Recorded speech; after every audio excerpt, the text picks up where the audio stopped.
Bienvenue dans Papa GPA, le podcast qui raconte un parcours de gestation pour autrui queer et dans une démarche éthique.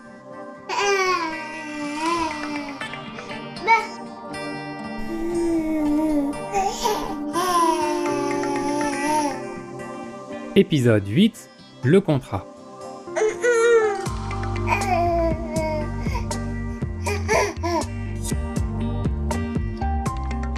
On a fait un bon bout de chemin, dis donc. On a trouvé l'agence, la clinique de fertilité, une donneuse, ta femme porteuse et ton ovocyte a été créé avec d'autres. Il manque cependant une dernière étape avant de procéder à un transfert d'ovocyte. C'est le contrat. Ah, le contrat. Le fameux document qui crispe beaucoup d'anti-GPA, car pour certaines personnes, le simple fait qu'il y ait un contrat dans la conception d'un enfant est un problème éthique. Mais qu'est-ce qui pose problème dans le contrat ? Le fait qu'on s'accorde en amont et qu'on prenne acte de cela dans un document ? Non, je pense pas.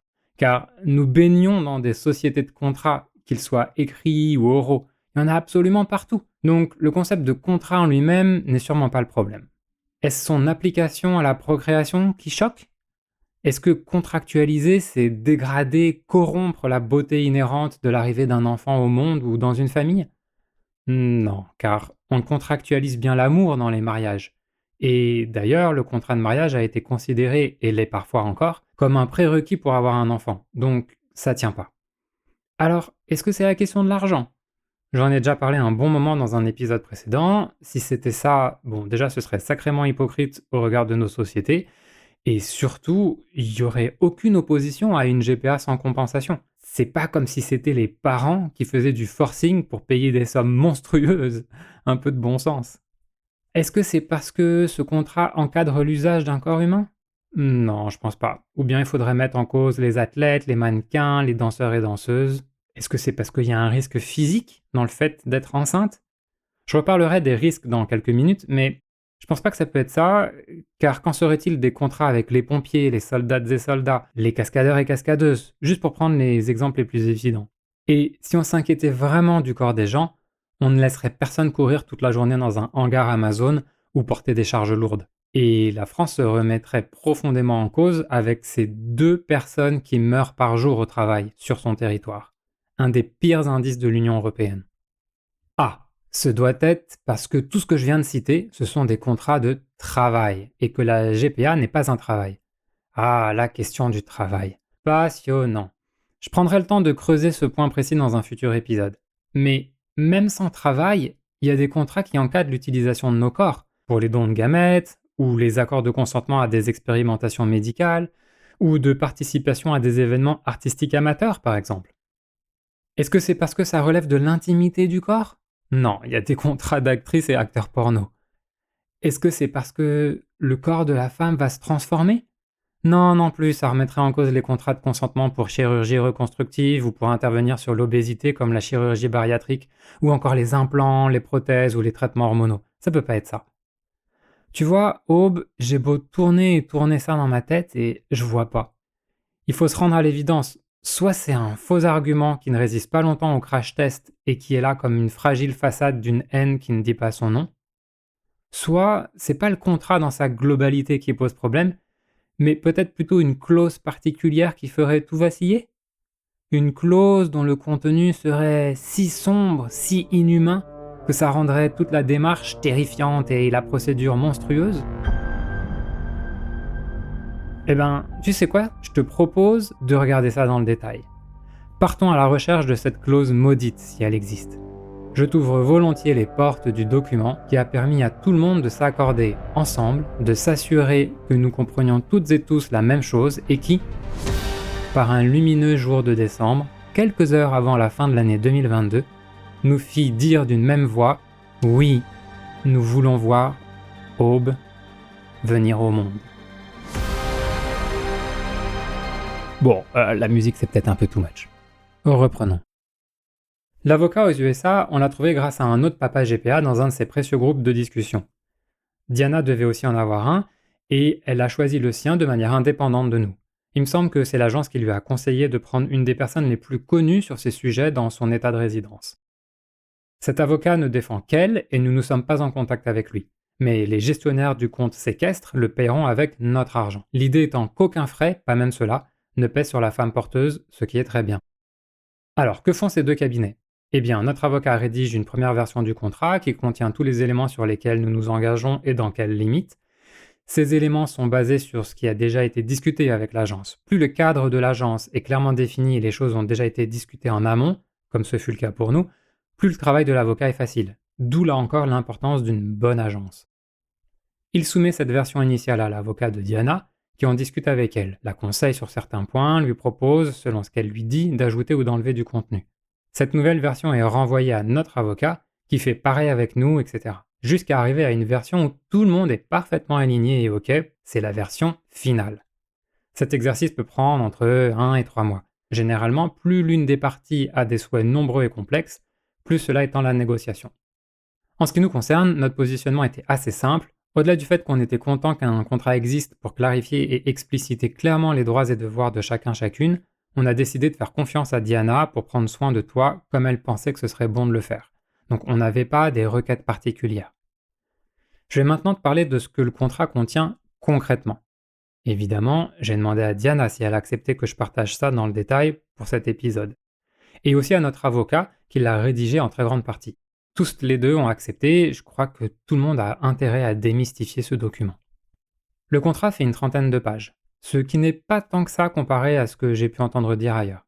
Une des premières choses qui est précisée dans le contrat, et qui est en effet la pierre angulaire de l'ensemble du parcours et de la relation, c'est que tout le monde reconnaît que seuls les parents d'intention sont les parents légaux de tout enfant naissant de cette grossesse, quel que soit le nombre de bébés qui résultent de la grossesse et quelles que soient leurs conditions médicales.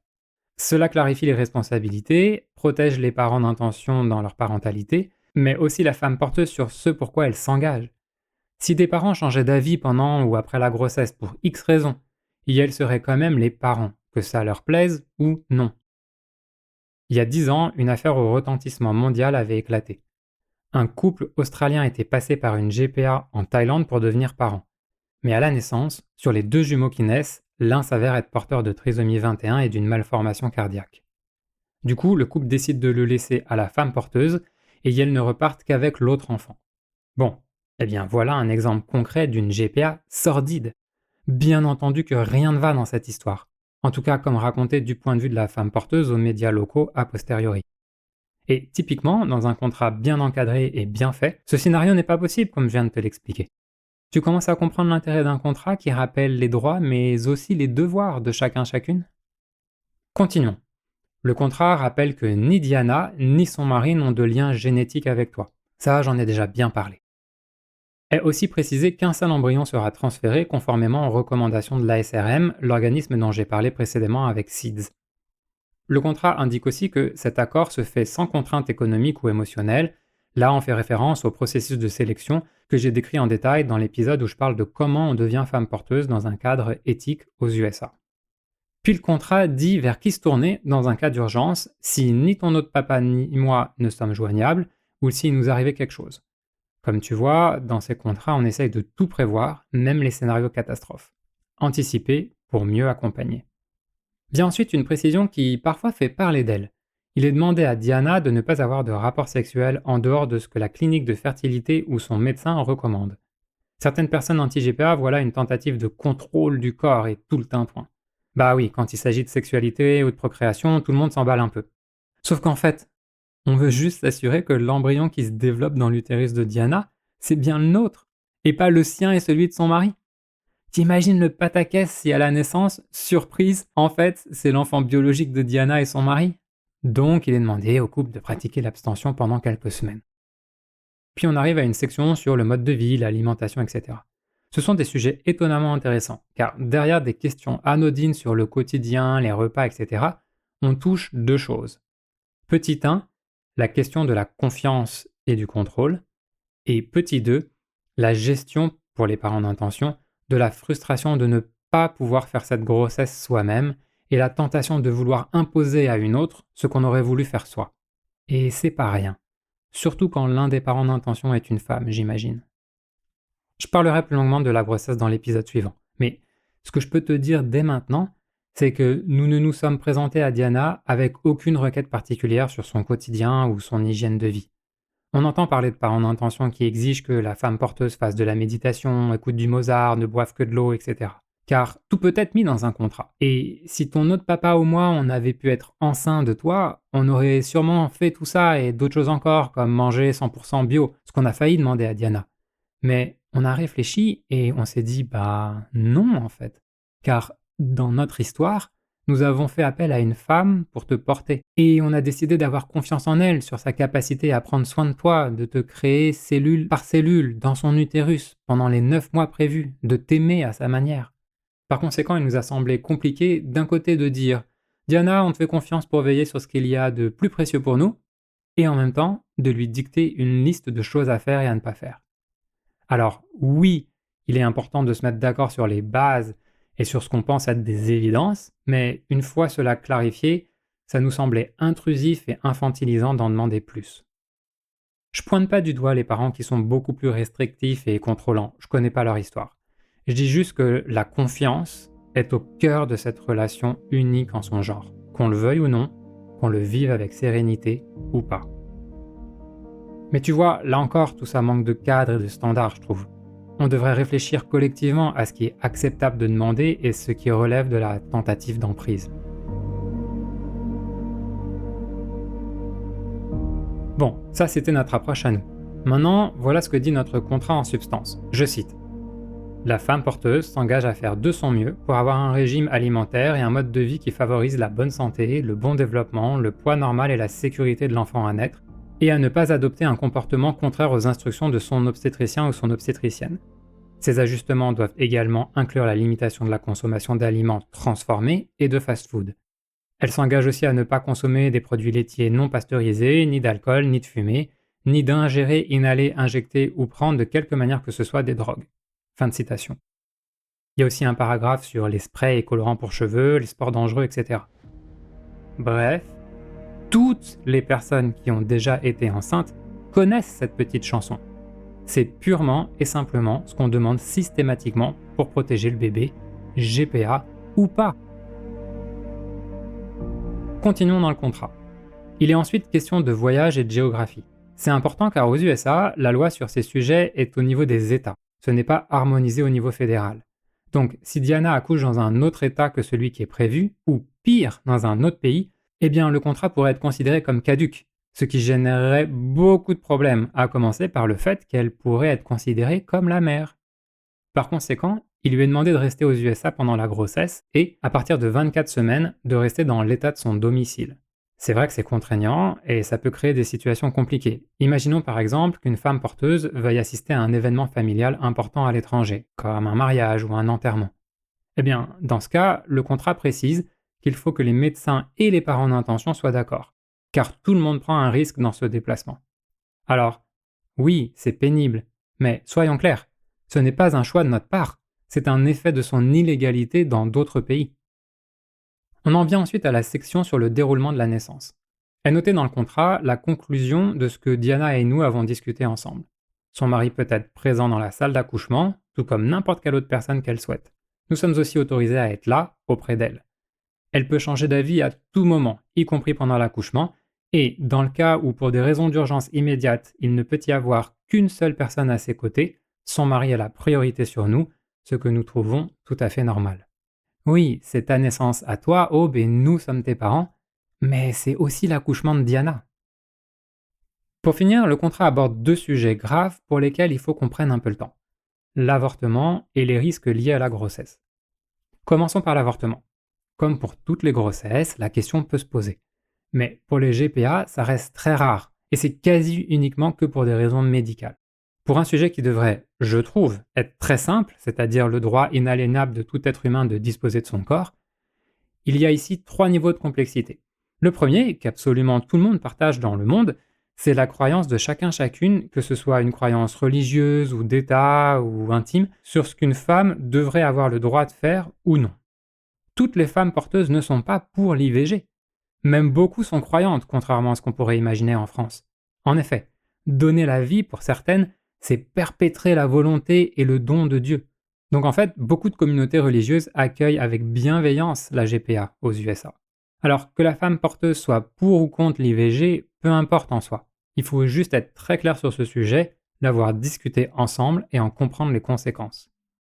Le second niveau de complexité que partagent désormais tous les États-Uniens et États-Uniennes, c'est l'actualité politique des USA sur l'IVG depuis quelques années. En gros, il n'y a plus d'harmonisation fédérale et certains États ont proscrit l'IVG.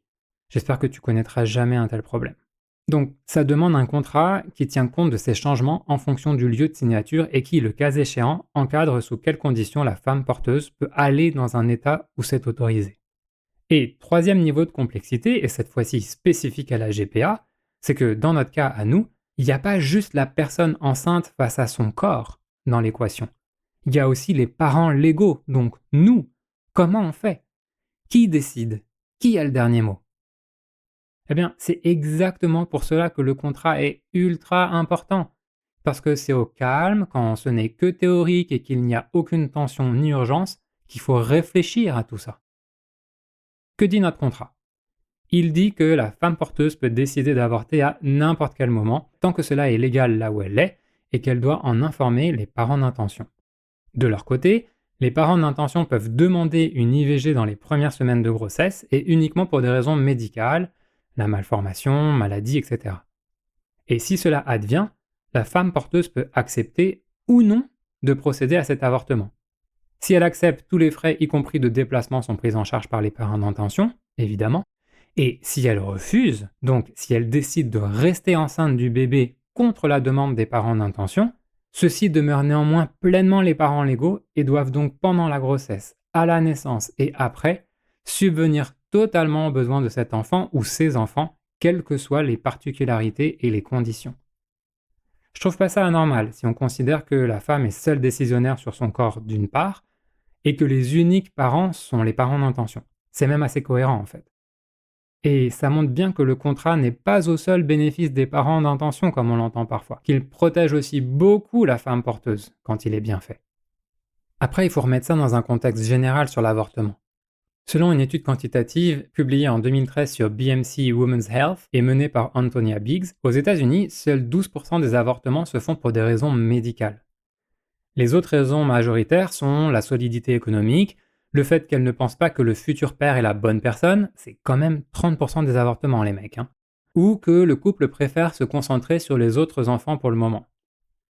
Eh bien, aucune de ces raisons ne s'applique à la GPA. Les avortements arrivent aussi dans des parcours de GPA, mais cela reste très rare, beaucoup plus rare que dans un parcours non médicalisé.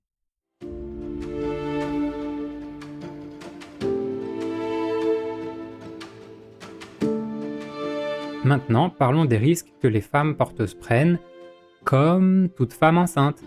Certaines études indiquent quand même qu'à nombre de fœtus égal, il y a 2 à 5% de risque de complications en plus avec une PMA, donc ce serait un petit peu plus risqué. Et personne ne nie cela, c'est même précisé dans le contrat. Je te cite ce paragraphe.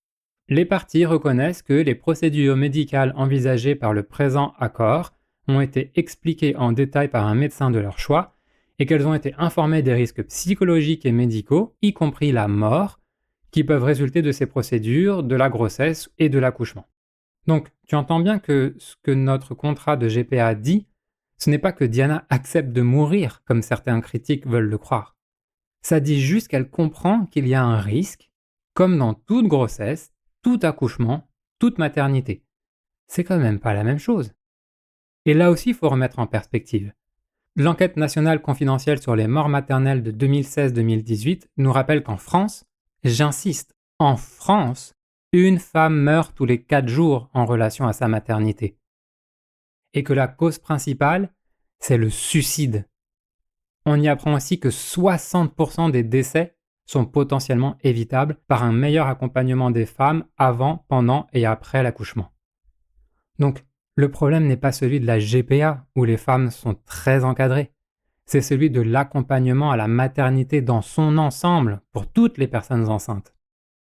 Dans l'éducation nationale, quand on observe que les enfants en situation de handicap rencontrent des difficultés d'accès à l'éducation, on ne ferme pas les établissements scolaires, ou on n'accuse pas les familles.